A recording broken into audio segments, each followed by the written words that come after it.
குறிக்கோளோட இருக்கேன். பார்ப்போம் எவ்வளவு தூரம் நல்லா கொடுக்க முடியும்னு தெரியல.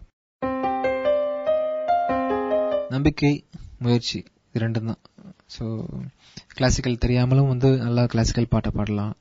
கிளாசிக்கல் நல்லா படிச்சு 15 வருஷம் பரிச்சையோட வந்து சினிமா பாட்டை பாடும்போதோ இல்ல வாய்ஸ் ரூம் வந்து புதுசா டியூன் கொடுக்கும்போது அவங்க சொதப்பலாம். ஸோ எல்லாமே அவங்க நம்பிக்கையும் அவங்க விடாமுயற்சியும் பொறுத்தது. ஸோ இவங்களால இது பண்ண முடியும், இவங்களால இது பண்ண முடியாது, இது பண்றதுக்கு இதான் வழி, இப்படி பண்ணா இப்படி பண்ணிடலாம் அப்படின்லாம் சொல்லிட்டு ஒரு ஸ்ட்ரக்சர் கிடையாது. எல்லாம் ஒவ்வொருத்தரோட சம்பந்தப்பட்டது. இப்ப நான் சொல்ற ஃபார்முலா வந்து எல்லாத்துக்கும் அப்ளை ஆகும்னு சொல்ல முடியாது. ஆனா எல்லாருக்கும் ஒரு பொதுவான விஷயம் என்னன்னு சொன்னா நம்பிக்கை, விடாமுயற்சி. இது இருந்தா சினிமாவில் பாடலாம், நடிக்கலாம், பாட்டு எழுதலாம், டைரக்ட் பண்ணலாம். ஸோ அதுதான் 3 வெவ்வேறுங்க. ஆக்சுவலா இசைன்றது இசை, அது மியூசிக். ஒய்ஃப் அப்படின்றது அவங்க வந்து ஒரு தோழியா இருக்க முடியும், ஒரு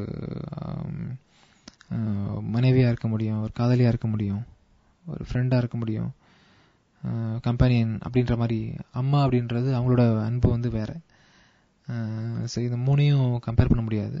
3 வகையில. ஆனா கண்டிப்பா மியூசிக்கையும் அம்மாவையும் கண்டிப்பா கம்பேர் பண்ண முடியாது. மியூசிக் வந்து அம்மா அளவுக்குலாம் கம்பேர் பண்ற அளவுக்கு ஒரு இது கிடையாது. மியூசிக்ன்றது மியூசிக், அவ்வளவுதான்.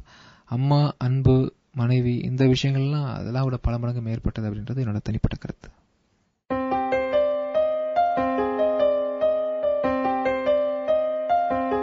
இப்போ வந்து எனக்கு மரியாதை விஜயகாந்த் சார் பண்ற ப்ராஜெக்ட் விக்ரமன் சார் டைரக்ஷன்ல பண்ணிட்டு இருக்கேன்.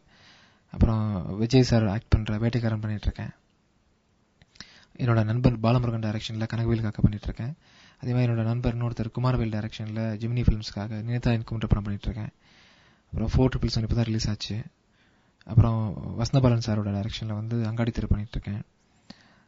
மோசல் பேர் மீரா கதிர்வன் டைரக்ஷன்ல வந்து அவள் பேர் தமிழரசி பண்ணிட்டு இருக்கேன்.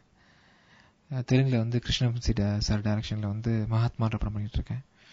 ஸோ இப்போ வந்து எனக்கு வந்து அந்த நடிப்பை பத்தி எல்லாம் யோசிக்கிறதுக்கு எனக்கு டைம் இல்லை. அப்படி ஒரு ஃபியூச்சர்ல எல்லாம் நான் எல்லாம் கண்டினியூஸா இப்ப நீங்க காலையில இருந்து இட்லி சாப்பிடுறீங்க, மத்தியானம் இட்லி சாப்பிடுறீங்க, நைட் சாப்பிடுறீங்க, அடுத்த நாள் சேஞ்சுக்கு ஏதாவது பண்ணுவீங்க இல்லையா?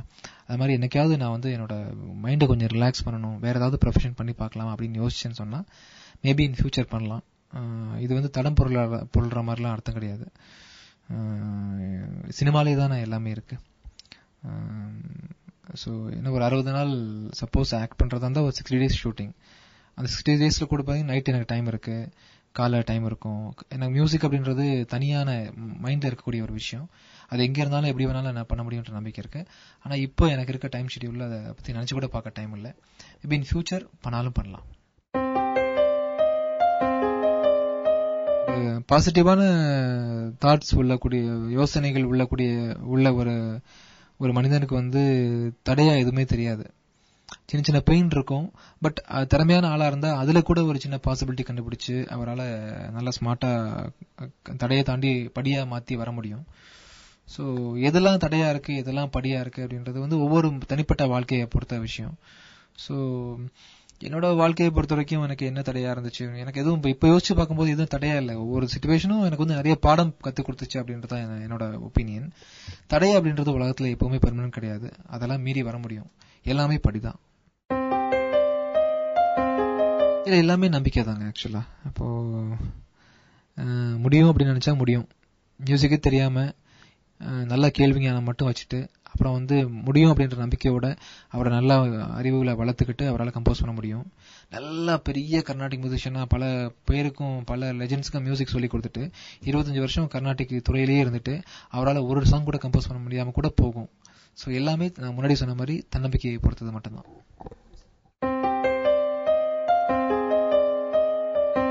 முன்னாடி வந்து 5 பேர் மட்டும் பாடிட்டு இருந்தாங்க, 5 குடும்பம் மட்டும் பழச்சிட்டு இருந்துச்சு. இப்ப 500 பேர் வாழ்றாங்க, 5000 பேர் சாப்பிடுறாங்க. ஸோ இது பாசிட்டிவ் நினைச்சு எனக்கு வந்து இது பாசிட்டிவா படுது. முன்னாடி வந்து 2 பேர் மட்டும் தான் பாடிட்டு இருந்தாங்க. இப்போ வந்து நல்ல திறமையா உள்ள நிறைய பேர் இண்டஸ்ட்ரிக்கு வராங்க அப்படின்றது வந்து ரொம்ப நல்ல ஒரு விஷயமா எனக்கு படுது. ஸோ இப்போ இண்டஸ்ட்ரி நல்லா முன்னேறி இருக்கு, திறமையான மக்களை வந்து அங்கீகரிக்கிறாங்க அப்படின்றது தான் இதுக்கு முக்கியமான காரணம் அப்படின்றது என்னோட தனிப்பட்ட கருத்து.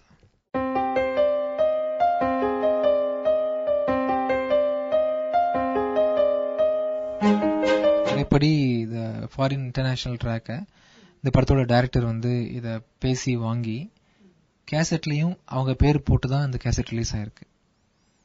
ஸோ இது நிறைய பேர் தெரியாம விஜய் ஆண்டனி மியூசிக்னு சொல்லிட்டு இருக்காங்க. இந்த பாட்டுக்கு விஜய் ஆண்டனி மியூசிக் பண்ணல, இது வந்து அன்ஃபெய்த்ஃபுல் ரெஹானா. இந்த கேசட்ல பாத்தீங்கன்னா அந்த பாடல் வந்து அரேஞ்ச் பை பி பிரசாத்னு தான் போட்டிருக்கோம், விஜய் ஆண்டனி பேர் போட்டிருக்காது.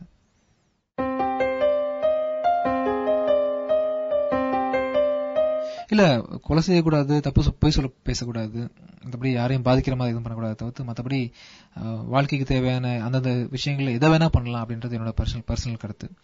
ரீமிக்ஸ் பண்றது வந்து பெரிய குற்றம்லாம் கிடையாது. இன்ஃபேக்ட் பாத்தீங்கன்னா அந்த காலத்துல நல்ல மியூசிக் பண்ண மியூசிக் டைரக்டரை மரியாதை செய்யும் விதமா தான் இப்ப ரீமிக்ஸ் பண்றாங்க. சும்மா எல்லா பாட்டையும் பண்றது இல்ல. அது நல்ல பாட்டா இருக்கும்போது திருப்பி இன்னைக்கு மாடர்ன் டெக்னாலஜியில இன்னைக்கு உள்ள யூத் நிறைய பேர் அந்த பழைய பாட்டை கேட்டு என்ஜாய் பண்ணணும் அப்படின்ற நல்ல நோக்கத்தோட பண்றதுதான் ரீமிக்ஸ். அது கெடுக்கணுன்ற யோகத்துல யாரும் பண்றதில்ல. ரீமிக்ஸ் பண்ணலன்னா பழைய பாட்டு யாருக்குமே இந்த காலத்துல தெரியாம போயிடும். சோ ஆனா ஒரு தப்பு மட்டும் நடக்குதுன்றது என்னால புரிஞ்சுக்க முடியுது. என்னன்னா அந்த ரீமிக்ஸ் பண்ணிட்டு அந்த பழைய மியூசிக் டைரக்டர் பேரை போடாம நிறைய பேர் விட்டுறாங்க. போடாம இருக்கும்போது தப்பு. சோ அது பழைய ஒரிஜினல் மியூசிக் பை பழைய சோ இதை வந்து ரீமிக்ஸ் பண்ணது இவரோட பேர் அப்படின்னு சொல்லிட்டு முடிஞ்ச வரைக்கும் நல்லா பண்ணீங்கன்னா அந்த ரீமிக்ஸ் எல்லாம் வரவேற்கத்தக்கது.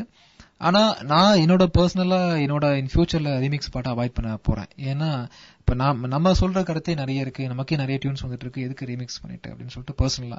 அதையும் தாண்டி பிசினஸ் ரீதியா சார் எனக்கு இந்த பாட்டை போட்டா ரொம்ப யூஸ்ஃபுல்லா இருக்கும், படத்துக்கு பெரிய ப்ரமோஷனா இருக்கும் அப்படின்னு சொல்லிட்டு ஒரு டைரக்டரோ ப்ரொடியூசரோ என்கிட்ட கேட்டுக்கும் போது சரி அப்படின்னு சொல்லிட்டு இது பிசினஸ், இது வந்து என்டர்டெயின்மெண்ட் மீடியா, அவங்களுக்காக நான் உழைச்சிட்டு இருக்கேன். எனக்கு அவங்க கேட்கும் போது பண்ணி கொடுக்கறத பத்தி யோசிச்சு பார்த்து நான் பண்ணி கொடுக்க ட்ரை பண்ணுவேன். ரொம்ப நல்லா வேகமா வளர்ந்துட்டு இருக்கு.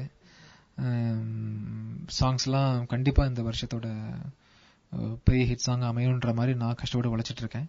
ரிசல்ட் வந்து இன்னும் கொஞ்சம் நல்லா தெரியும். மேபி ஆகஸ்ட் அந்த மாதிரி டைம்ல ஆடியோ ரிலீஸ் ஆகும். நீங்க கேட்டுட்டு எப்படி இருக்குன்னு சொல்லுங்க. பல நாளுக்கு அப்புறம் மீண்டும் ஒரு தடவை சிவாஜி டிவி நேர்ல பார்த்து அவங்க கூட பேசினது சந்தோஷமா இருக்கு. மீண்டும் ஒரு முறை ஒரு நல்ல பண்டிகை தினமா பார்த்து உங்களை மீட் பண்றேன். தேங்க்யூ. பை.